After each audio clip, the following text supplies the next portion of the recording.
Okay, and we also could do our little ritual, right? But we're learning for the Menucha of Surname Dangar and Sir Moses Montefiore. We're continuing Unit 41, and we're giving a bit of background where we said that we have the thing called Muktze Mechamad Gufo, which means things from nature that are not yet prepared for human consumption, human use. And another thing called Muktze Mechamad Chason Kis, which is things that I define in a negative way and say, I want this to be used only for those things, for certain specific uses and not others. Now, the question is, how does that fit into food? So here's the question. If I have meat in my freezer, the meat that's in my uncooked meat, is the meat muktze? So you can say the meat is not yet prepared for human consumption. It wasn't cooked yet, right? Well, you could, theoretically, if I have, fish, you could make sushi out of that, right? Maybe. But did I intend on making sushi out of it? Is that relevant? So there's a few questions being asked. If I have meat and theoretically I can cut the meat very finely and yes, eat it. I have a brother, I won't say who sometimes tastes raw meat to see how good it is. I once saw him doing this. I don't know. Now, what? Beef carpaccio.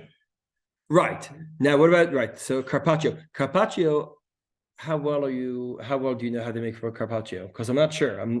Here's the thing. Theoretically, you can make carpaccio out of the meat. It has to be, no, definitely raw. That's not my question. My question is different. It's definitely raw meat. I think it has to be a certain grade meat, first of all. I don't think you can just take any frozen meat from the... Right. So sushi, I imagine you can't just take a random fish. It has to be specific fish, and specifically, it has to have been taken care of in a certain way. I imagine you can't just take week-old fish and I don't know what fish and how it's treated along the way. My question about carpaccio is, first of all, I don't think you can take any piece of meat and cut it thin and slice it thin and make carpaccio out of it.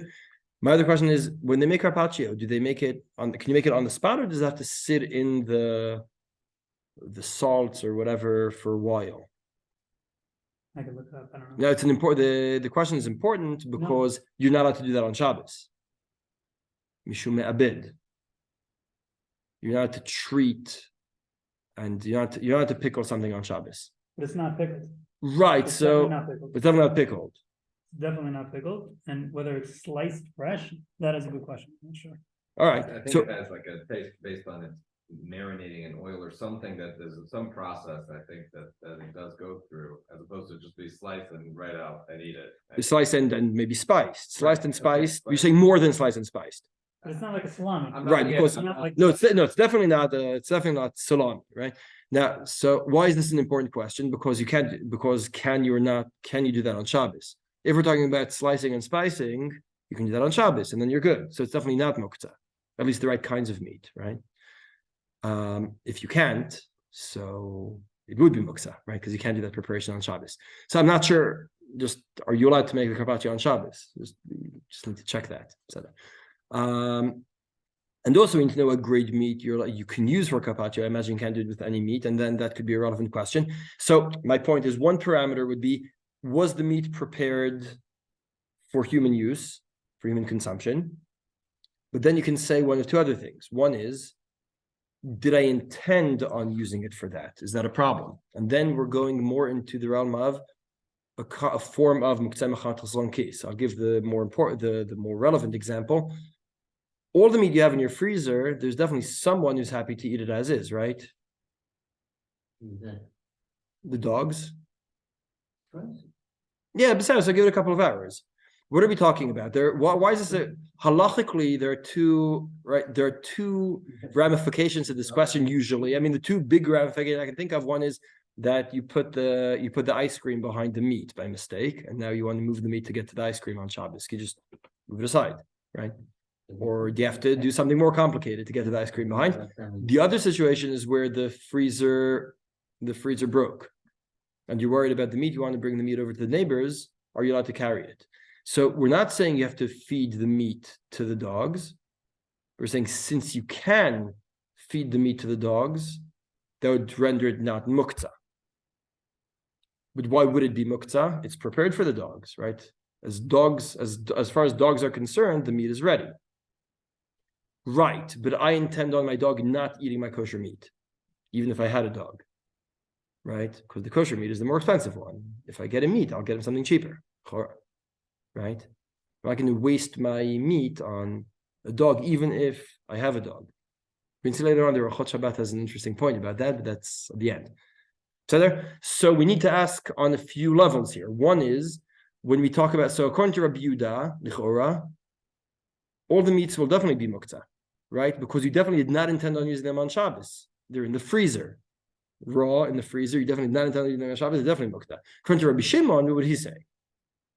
So that's our question, and those are the parameters. Now we're going to start learning the Gemara. Would this question be also like individual, or would this be sort of so open and down kind of question? It's a good I question. don't know if my father's on the Zoom right now, but He's not. okay. I'll remind him that Does he have? he was my mentioned parents once have a again. cat. My mother is Very fond of the cat. very fond of the cat. Okay. And she does share her Shabbat dinner with the cat.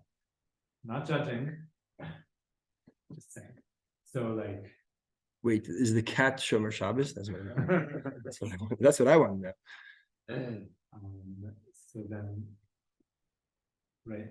So then if you have a situation where, yes, I would feed my. So the truth is, I said that at the end we'll see the Rachot Shabbat has an interesting point. What's interesting about the Rachot Shabbat's point is he's a Bnei Braki rabbi who's right, and he writes that from what he checked, people really do feed their dogs. I have in my own explanation. They'll give them food off the barbecue. Because if you're willing to give parts of your hamburger to your dog, so the frozen raw hamburger isn't muktze. You see what I'm saying? Right? It'll interact with other parameters about other, like, it's your own, like, but if I don't have a dog, I could feed it to a random communal dog, right? That was what you. Right. But maybe the communal dog I'm not as attached to. Right. So I think. So it's a good question about how much is the culture in general and how much is the individual, right, affect things. We'll have to try to tease that out of the Achronim we're going to see soon.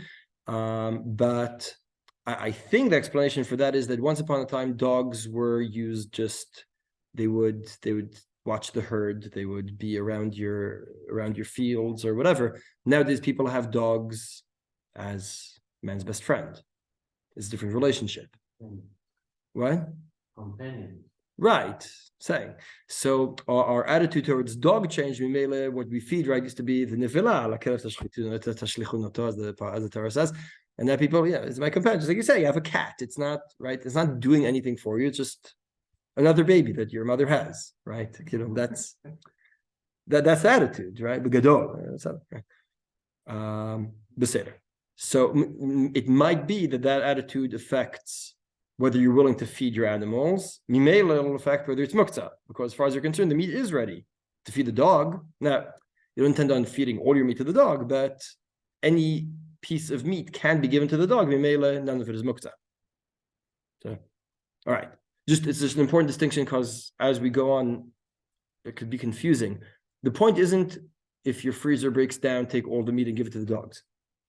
The point is, if your freezer breaks down, since you can feed it to the dogs, and you would theoretically, you can bring it over to the neighbors. So, all right. So let's start seeing the Gemara on page 9. You can't take them all at once, because then it's definitely part of it which you won't give the dog. No. Every individual piece is prepared for the dog theoretically. It's just like you say, can I carry a full bag of 20 cucumbers on Shabbos? So I'm not going to eat all 20 cucumbers today, right? But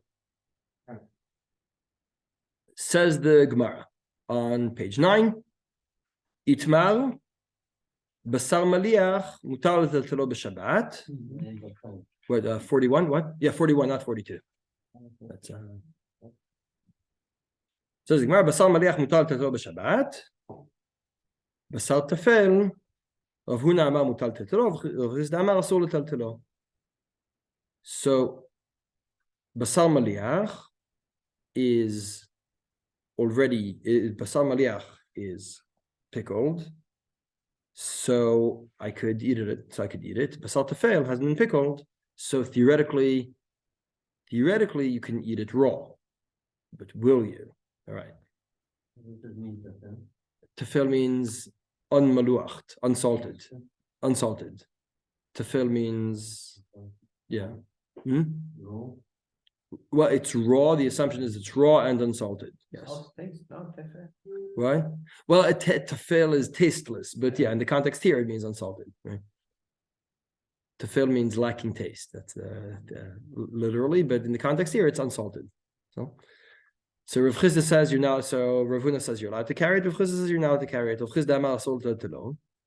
Behar Rav Yitzchak bar Ami kol levei Rav Chisda v'chaza hu bar av zadavu kametal le mishim sheletula v'amar Rav Chisda chason kis kachazina hacha. So Rav Chisda himself, it's surprising that Rav Chisda would say you're not allowed to carry the raw unsalted meat. We had the same story with goose. Is that right? Yeah, chora. All right. Sorry, with raw goose, that he said, yeah, it's a good point. You better carry that to a safer place, right? So, which implies that the raw unsalted goose is not muktze, right? As opposed to the meat that Rav Chisda said is muktze. He says, Shani bar avza dechazi leumtza. Apparently, don't try it at home, but apparently you can eat raw goose as is. People used to eat that, as opposed to meat that you wouldn't do the same. Now, would you really never do the same at all? In other words, why am I asking that? Because presumably people didn't eat the raw meat all the time either, right? There's a reason we have Binderosai who especially had a certain level of cooking the meat. So most people cooked their meat.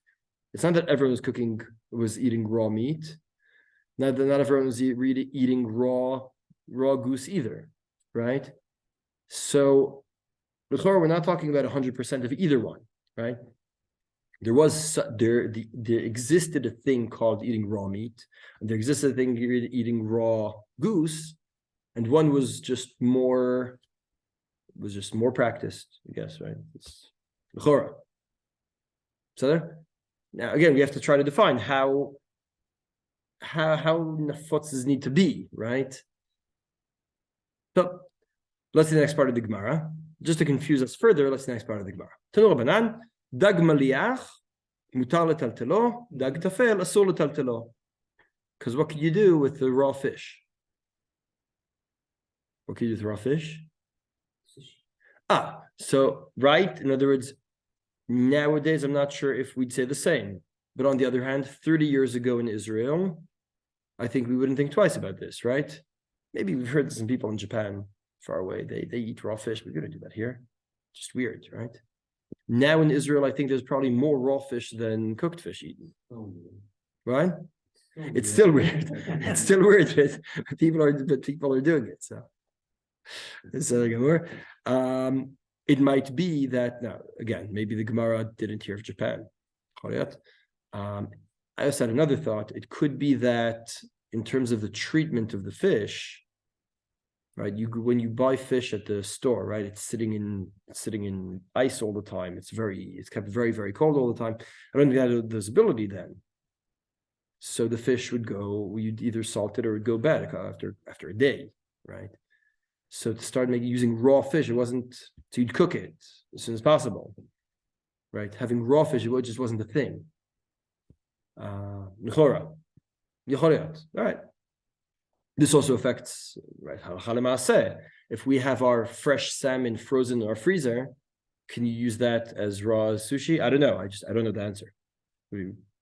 Can you? I don't think you make sushi from frozen defrosting. Right. Okay. That makes sense. Right. That's what I'm saying.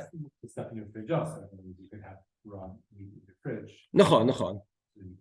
Like you said before, maybe sushi grade fish could be. Right. So you might have two pieces of fish in your fridge, and you can move one, not the other, right? Because when the sushi graded one is just not, you have to cook it, right? Otherwise, it'd be unhealthy, right? Either way, dag tafel asur letaltelo, basar ben tafel ben maliach mutar letaltelo. And then the question is there girsa ustama Rabbi Shimon? We have to get back to that. But it seems clear from the Gemara that they're this braita, this Tanur Rabbanan, is pro carpaccio, right? Mhm. They say you have basal tafel, fine, you can carry that. Mabaya.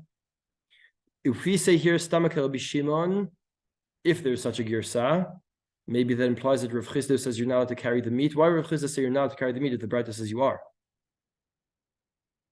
Right, the Braita says you're allowed to carry basal ben chai ben tafel ben maliach. So why would Rav Chisda say against the Braita? So you can say he's not familiar with the Braita. But theoretically, I think you can say one of two options. Bigadol, right? One option is to say Like Rav Yehuda, but then. that he's like Rav Yehuda. And that's why the Gemara adds Stamach Rabbi Shimon to tell you. But then what's the machloket? You're saying, why would Rav Huna and Rav Chisda argue when they're just arguing Rabbi Yehuda and Rabbi Shimon? Because we hold like Rabbi Shimon. So what's... No, but the problem with that is then you have the goose. You can't say Rav Chisda holds like Rav Yehuda. If you say Rav Yehuda says everything is muktze. Right. If you say that, I'd say like this. If you say that And Rav Chisda is like Rabbi Yehuda, so you have to say that eating raw goose is really something a lot of people did, right? And it was something that was just completely an option that's on the table. Right, you have to say that. Otherwise, Rabbi Yehuda Right, would but say then it's it wrong. wouldn't even have a question. Right. Meaning the whole Nachon. premise is Nachon. there was a question and Rav Chisda said, of Nachon. course you would do it with the goose, but if he holds like Rav Yehuda, it would never even come to the question. Right. Nachon. You're saying if half the people, if a third of geese were eaten raw, so why are you asking, well, so how are they carrying raw goose? It's like, of course they were, because that's what everyone was doing. Everyone, a third of the people, it has to be substantial. Enough that Rabbi Yehuda doesn't think it's muktze, right? So, beseder. The other option is to say that it just depends on the time and place.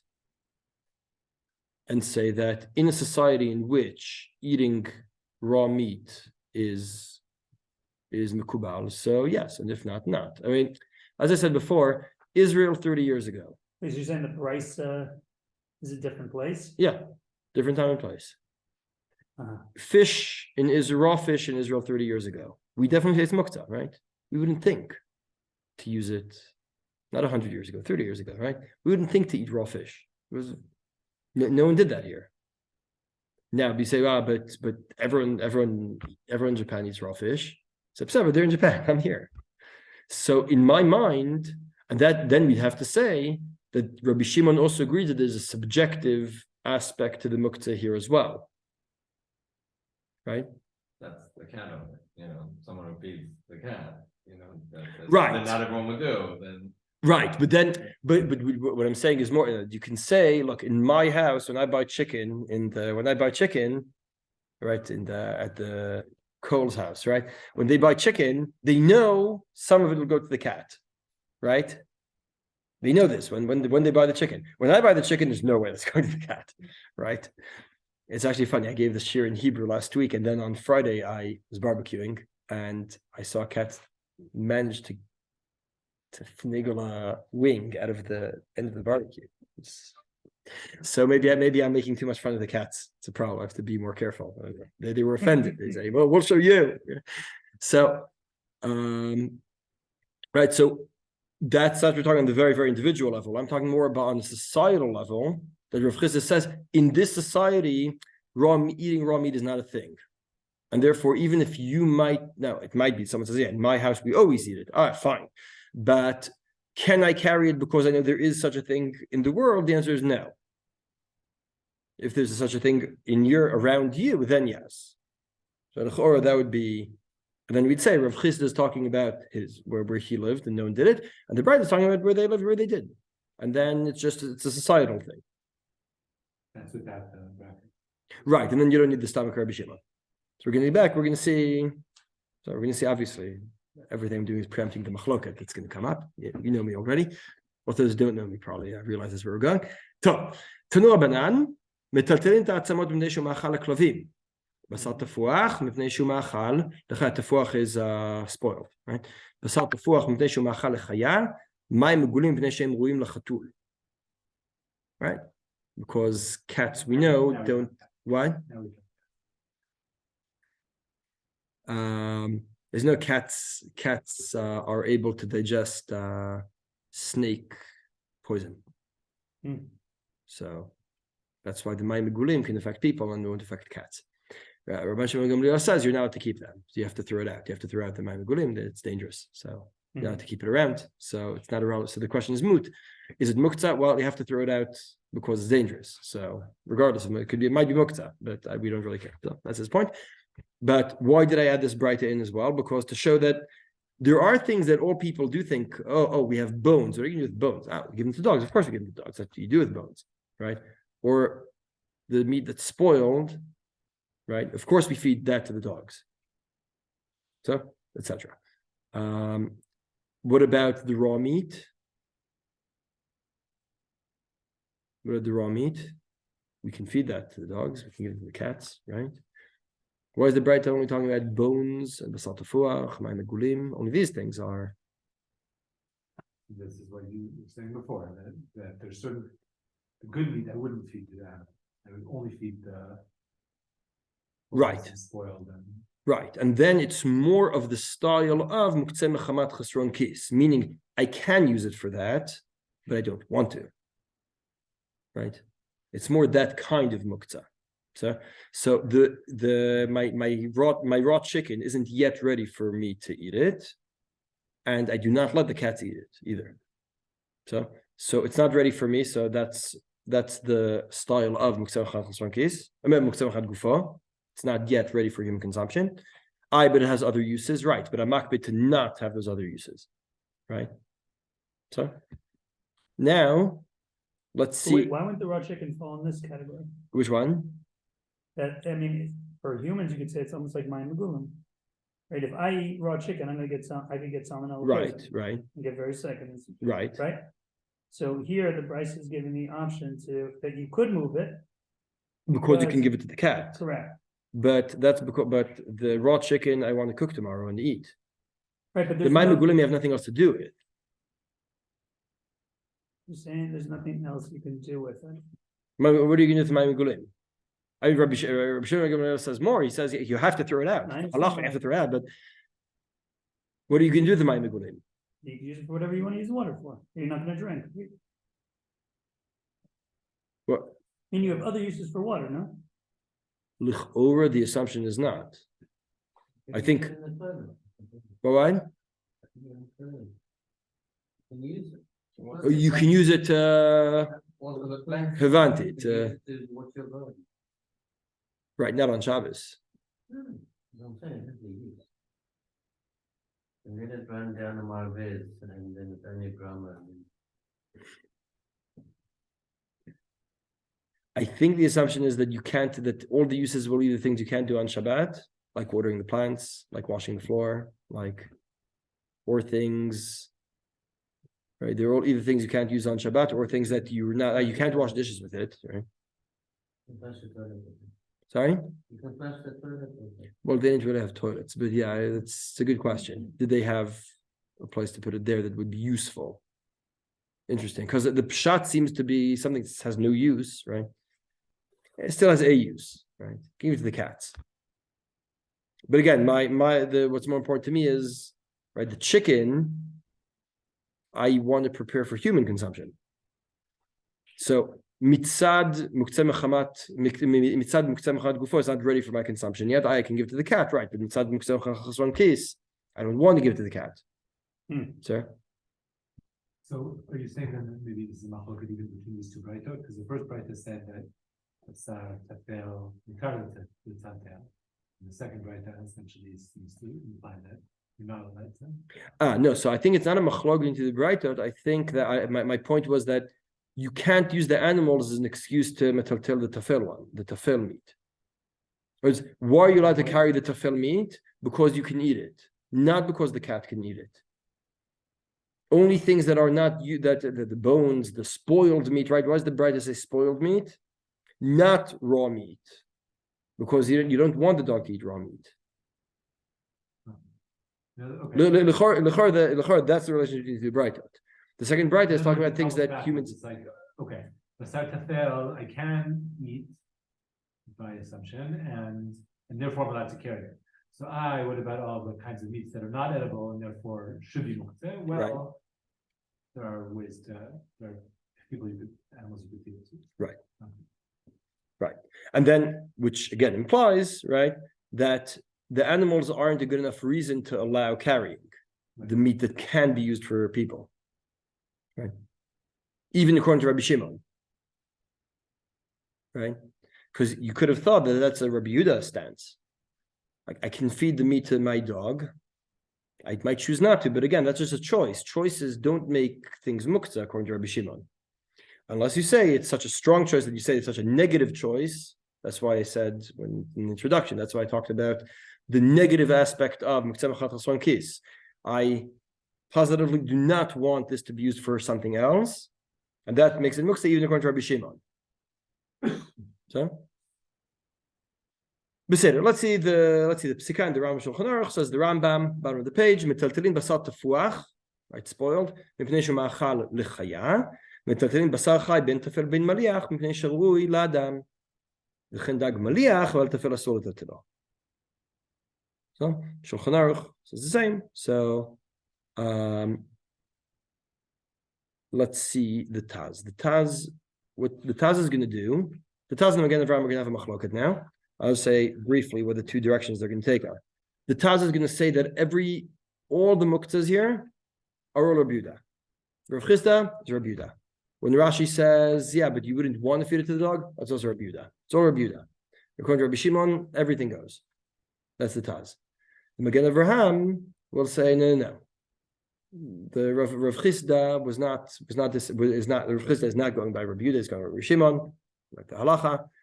And then we'll have to define the parameters. So that's Begadol, that's going to be the machlok. The two ways of reading the Gemara, the relationship between the Breita and the first Gemara, that's going to be the machlok Taz and Magen Avram. Let's start reading the Taz on page 10. Maybe I should say one more word about the Gemara in many places refers to Rabbi Shimon's opinion as lately Muktze. He doesn't hold Muktze. He don't hold by Muktze. He doesn't think Muktze is a thing. Now, is Muktze a thing? Saying everyone knows Muktze is a thing, so also Rabbi Shimon knows Muktze is a thing, right? But when he says Muktze, he means something that I was Muktze midati, something that I, just because I decided not to use it on Shabbos for whatever context, that makes it already a sur b'til tul, right? So that's Rabbi Yehuda holds Muktze. Rabbi Shimon holds things that are not chazile, things that are not ready for human use. So Rabbi Yehuda says anything that I'm maktze from use is muktzah. Rabbi Shimon doesn't hold that. He says there are things that are from nature that are not yet ready for my use, and there are things that I have a positive attitude about not using them for certain things. Right? Negative attitude. So Rabbi Shimon doesn't hold the concept of muktzah in the sense that I'm setting it aside for something, so mimela it automatically becomes muktzah. So hetir muktzeh, right? The concept, the muktzeh, Rabbi Yehuda's muktzeh concept, lo sagi b'ra'ui l'chud. It's not enough that it can be used for something. Ben shechzik oto lezeh. You have to have a positive. You have to positively think, oh, I could use this on Shabbos. Liyan isur tiltul b'may delo chazilei. Right, that's Rabbi Shimon's general stance that you can only carry things that have been prepared for your use.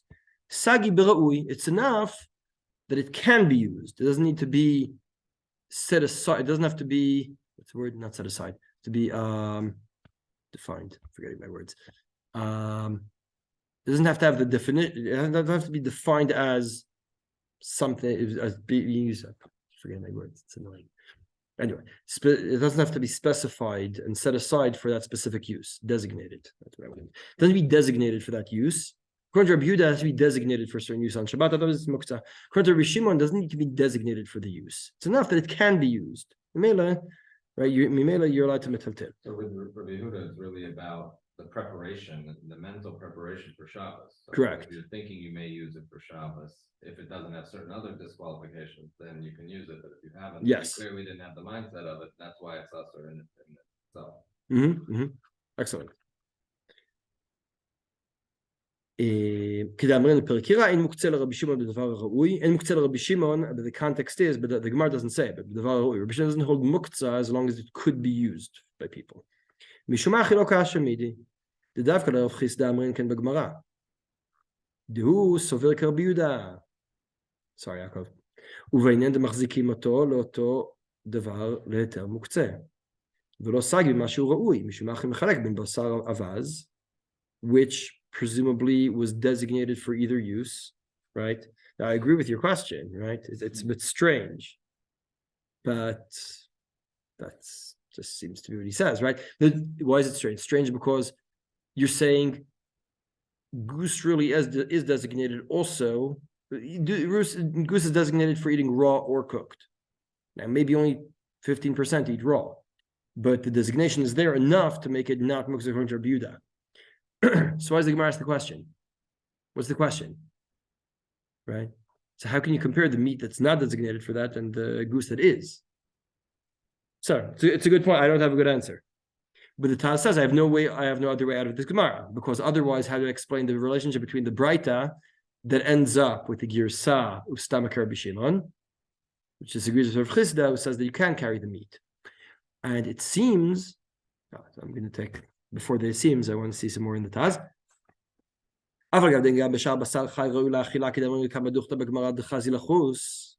Hooray, we see around Shas that you can eat raw meat. It is possible. It's not designated for that. על כן, השאר בשר מוקצה ואסור לרבי יהודה. רבי שמעון כמה כבתי, we are like רבי שמעון. כיוון דעל כל פנים חזי לחוס, right, to eat raw, to eat, how do you translate לחוס? Because he says, to gnash on, I don't know. הווה ראוי, ומשום מוקצה אין איסור. So it can be used for that, and we don't really care about the designation. From Rabbi Shimon. And that's why we don't talk Rav Chisda at all. We say it can be eaten, we like Rabbi Shimon, we're done. Now, what's somewhat interesting, I said earlier that there's a question of, are we talking about something objective or subjective? And now I want to define that a bit more and say, what the Taz is doing is like this. He says, according to Rabbi Yehuda, we have to go by the subjective. What did you designate this for? If you designated this for a certain thing, mimela, it can't be used on Shabbos, so it's muktze. Right? Designated for cooking, you can't cook on Shabbos, it's muktze. Right? Designated for pickling, you can't do that on Shabbos, it's muktze. Right? That's the way Rabbi Yehuda learns everything. And Rabbi Shimon says it can be eaten as is. So I don't care what you designated it for. That's not a relevant issue. As long as it can. And then according to Rabbi Shimon, there's no subjectivity. If humans can eat it, so even fish 30 years ago in Israel would also be not muktzah. Because people in Japan eat it and they're fine. Now again, the right grade of fish, of course, but that great fish that 30 years ago here, no one would dream of eating raw, but that doesn't matter. I don't care about what people here dream of, because the designation isn't relevant. The Taz takes the whole subjectivity completely out of the sugya and says, according to Rabbi Shimon, according to Rabbi Yehuda, the subjectivity is important. According to Rabbi Shimon, it doesn't exist. According to Rabbi Shimon, all we care about is, can you eat it or not? If you can, it's not muktzah. So? Kind of, yeah. According to the Taz, you could rearrange your freezer. According to the Taz, you could rearrange your freezer as long as it's meat that really can be eaten by people. In other words, it very well may be like, okay, chicken, no, you can't. Wait, so it also be eaten by animals. Oh, so that we'll get to in a second. Fair enough. What would be, if there's a distinction, what would be the distinction? If we differentiate between if humans can eat it and if animals can eat it. I was about to say chicken, right? Meat, maybe you can eat meat raw, right? Even our frozen meat, you might be able to eat raw. But chicken you definitely can't, right? That's something else. You get sick, right? But you can feed it to the cats. What would we say about chicken? So would there be a distinction between human consumption and the animals? It might be. That would be the distinction between the Muktze Mechad Gufo and Muktze Mechad Chasron case. He'd say, Mitzad Muktze Mechad Gufo, as long as it's prepared enough for human consumption, it's not Muktze. But if I negatively, and that's why I kept on emphasizing the negative side, right? If I make a positive thought of I do not want to use this for this specific use, then it'll become Muktze from the other side. So it could be the raw chickens have that problem. We'll say, right, the raw meat can be eaten by me, so it's prepared for my use. It's not what I want, but it can be. Well, that's enough, right? But I never negatively thought and said, I would not want this meat to be eaten raw. Right? On the other hand, when I barbecue, I do think, how do I keep the cats out of my barbecue, right? I have a positive thought about how the animals will not eat this meat, right? If I'm asked, do you want, right, are you willing to eat the meat raw? It's like, if I must, like, will you give the meat to the animals? No, no way. So, and then the distinction would be between, and that would be the differentiation. That's why I kept on going back to, is this the Muktze Mechad Gufo issue? The Mechad Gufo issue, it's enough that it can be eaten by humans. So Kis is, I'm designating it to not be used in certain ways. So what's the stam? What's the? Stam. I haven't thought of it. That, so according to the Taz, according to Rabbi Shimon, it would be, it can be used. It doesn't bother me. If it can be used and doesn't, no, and the, I'm not if it can be or used, negative. I'm just meaning from. I always thought like with Muktze with Rabbi Yehuda, it's like unless I have a positive right, that correct. I'm That's what inferring it into Shabbos. yes, It's Muktze. right. That's what That's the Taz. That's how the right? Taz explains him. Yes, Okay, so then Rav Shimon would be the opposite. If we say that, right, then I don't have that. right. So now the question is, if I have nothing, If I have nothing, so that would I'm be not fine. positive, I'm not negative, I'm part Right. No, so that would be, so according to the Taz, according to Rabbi Shimon, that would be fine. Right. for both. Right. Why? Because if I say I'm not, I don't intend on using this in this way, but it can be, it is a use, right? Meaning, the reason I'm asking the question is because the situation is like a b'diavad situation, right? It's not a lechatchila, right? Your case of the freezer breaking, Yeah. right? So one might never have said, what would I do with the meat in here? Would I eat it raw? Would I feed it to the animals? Right? Right. One would never have said it. And it's only in the b'diavad situation where I see. you're saying, okay, well now that the meat is gonna spoil, what would you do? Right? Well, Or now that not because it'll spoil, so I might as well run over to the neighbor who has a cat who he loves and give the chicken, right? Not that, that's not the question. The question is, how would you feel about having the animals eat this meat? And how do you feel about? But you're only asking it in the situation. Correct. Right. So Right. That's why I'm trying to tease that part apart. Right. No, so I think the point is that you have to have a negative attitude about it in order to usher it. And I think his understanding, and I think I personally identify with it, that I have a negative.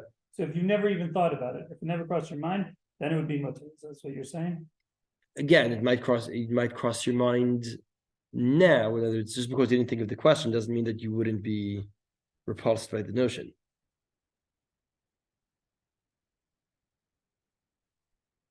I do have to have a negative attitude. It doesn't have to be an actively negative attitude, right? In other words, it's not just because you never thought of the question, but it does need to be, right? That's the distinction I'm trying to make here, right? To explain why there'd be a difference between human consumption and animal and the possibility of eating an animal.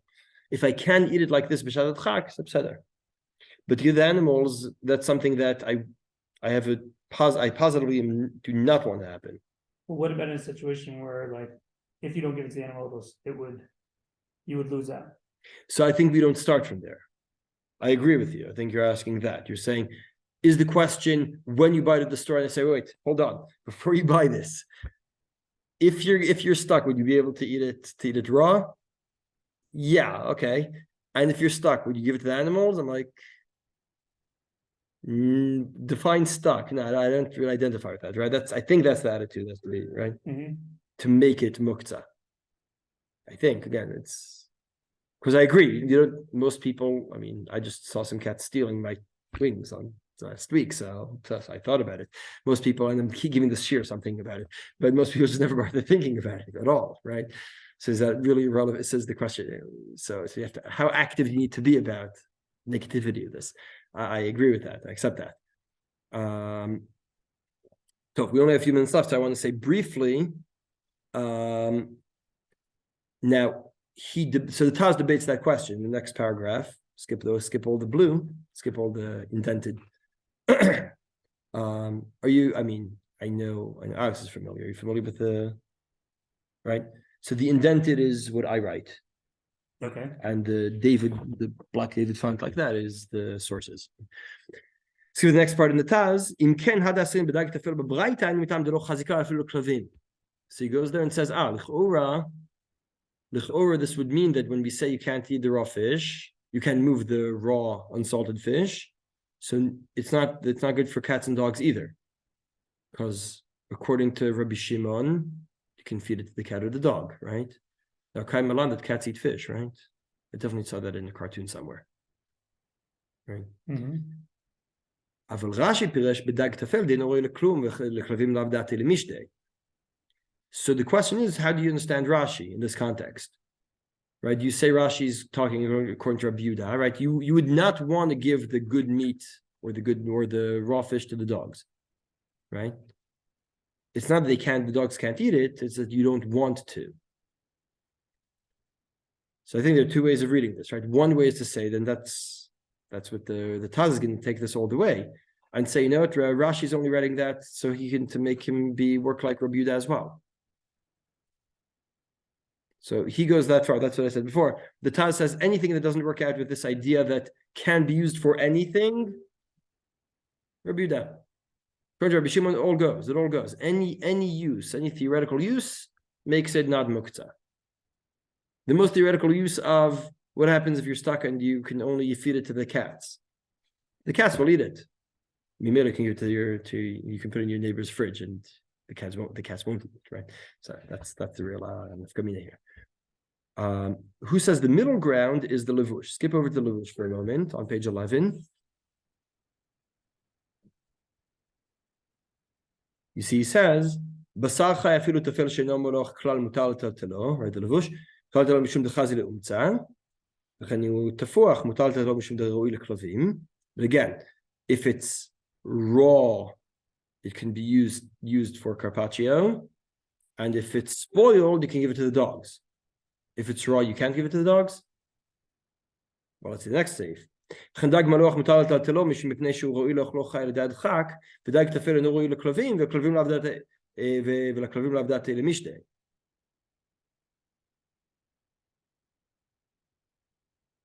Right, it's not אינו ראוי לכלום, sorry, ולכלבים, why לכלום? The dogs can eat it, right, but you're not going to give it to the dogs.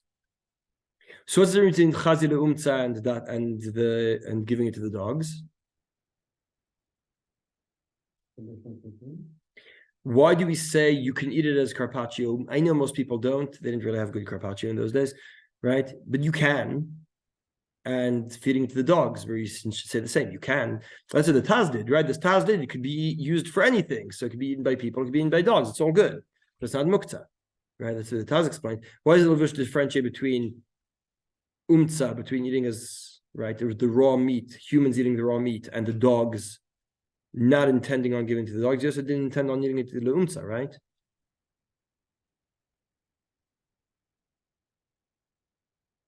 So just skip to the last line, Pri Megadim. He explains this. The last line, Pri Megadim, he explains the Levush. The value la adam, sorry, one before that. Between the 3 dots there. So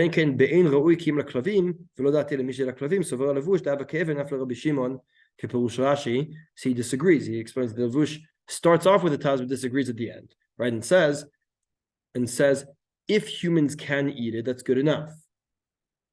But, and that's, I think the Levush does hold that distinction that I kept on saying between the Muktze and Chal, right? So we'll say the 2 opinions we have so far. The Levush says, according to Rabbi Shimon, any use renders it not Muktze, because you don't need to positively think of that use, or it doesn't have to be designated for that use.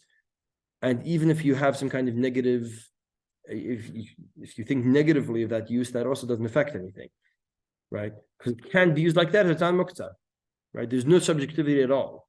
So it can be used for this use. So it's not Muktze. That's the Levush. That's the Taz. The Levush, I think, does differentiate between the 2 kinds of Muktze I kept on saying, right? As far as Muktze Gufo, if it's ready for humans to eat it, so it's not Muktze. But if the only use is to give it to the dogs, and you would not want to give it to the dogs, so then it's Muktze. So that's a Levush. Very briefly, let's just see the Megillah from the Gemara in light of sushi, though. So he wasn't familiar with the sushi. In the Chinami, it was the Taz would say that nowadays, No, but any raw meat forget any even raw sushi, fish, forget even sushi, like they're in their days, fried no meat, one did it. like- What? they're like trapped in the end zone that stab fish Right. and eat the fish. I guess they didn't think that's normal enough. They weren't familiar enough. They didn't think it's normal enough. There's interesting discussion, Zar Hashem. We'll get to Tochen, dash. Context of dash. What is normal? What is a normal enough practice? It's an interesting discussion. There's Machlokes Tosfos and Ritva, very interesting discussion, but we'll have to get to there, right? Because the Gemara, I'll say in one sentence, the Gemara says that if you carry things on your head, that's not called carrying, right? So to why is it be patur? On Shabbos you carry it on your head, and the Gemara says even if you're in the Arabian countries in which they carry things on their heads, even so. And then the Rishon try to understand, like, why is that not considered normal enough? We see from other Gemaras that the local minhag would be considered normal enough. So, but when we get there, Zat Hashem. I just want to quickly see the Magen Avraham. Let's get back to Magen Avraham. Mari b'min derakich v'chazi lachus im ken basar de lo chazi le'echol chai asur l'tatel. Vodin shad dvarim kayotze bo kigon shuman tsonen. Now, shuman tsonen, right? So he's talking about what do people like eating.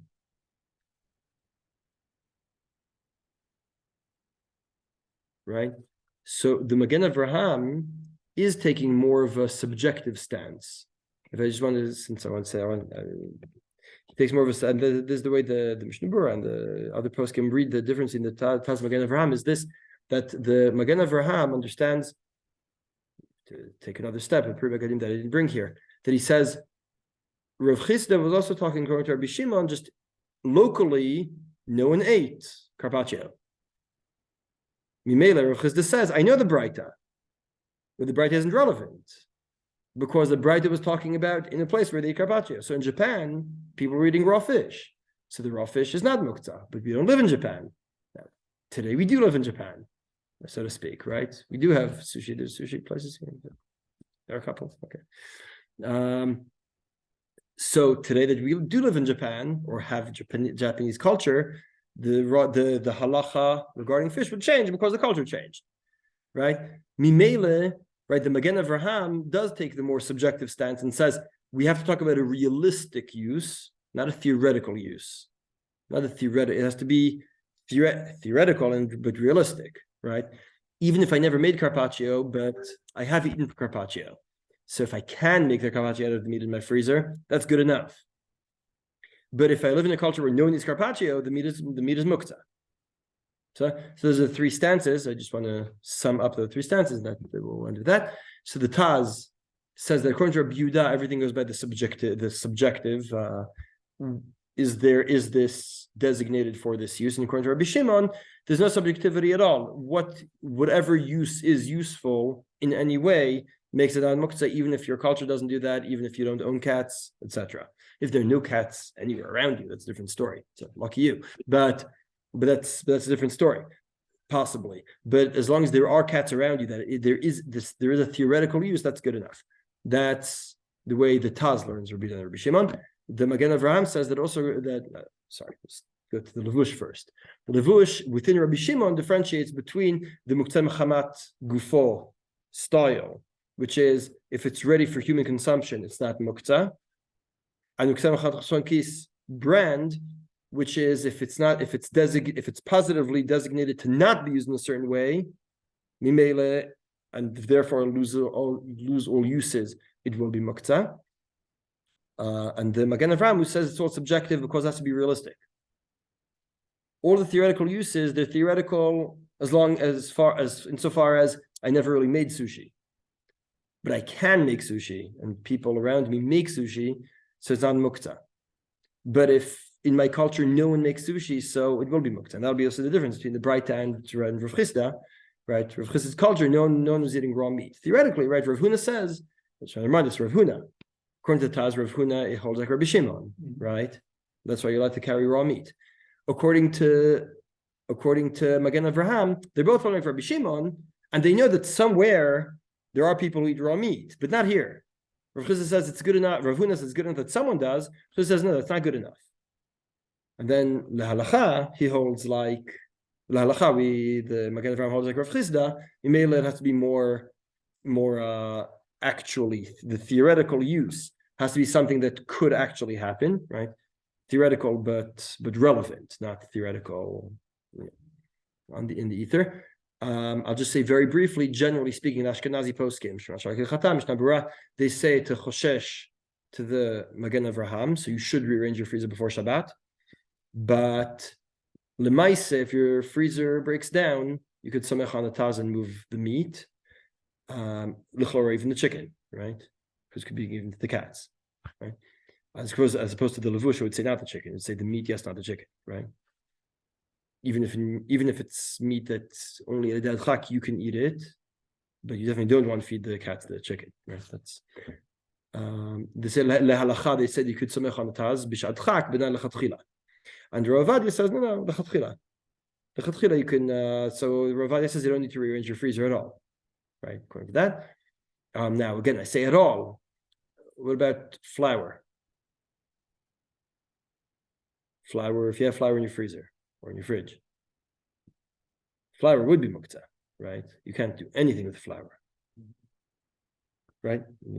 Never anyone put flour in the fridge or freezer. Oh, so we buy whole wheat flour that we keep refrigerated all the time, so it never has to be sifted. Because you can't sift the whole wheat. That's why all our flour is in the fridge, always. But it's in the top right-hand corner in the back, so I never have the muktze problem.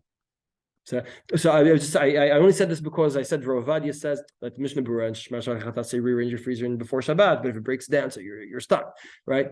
Rav Ovadia says you don't need to do anything. Now, not anything, because sometimes you can have muktze things in your fridge and freezer. You have to pay attention, right? Just flour is the first example that came to mind. I'd say potatoes, don't keep that in your freezer either, right? Potatoes are also muktze, right? You can't do anything with the potato, right? Eat it. You can't eat a raw potato. Can't eat it. No. As I said, the last makor here, brother Chot Shabbat, who says that nowadays people's attitude towards their pets has changed, and therefore there's more room to make it, even according to Ashkenazi psika, right? Even according to the Taz, if people around you are giving hamburgers, right, throwing bits of hamburger or whatever to the dogs as they're barbecuing, right? So all the hamburger is not muktze either. So, okay, shkoyach. Sure. I think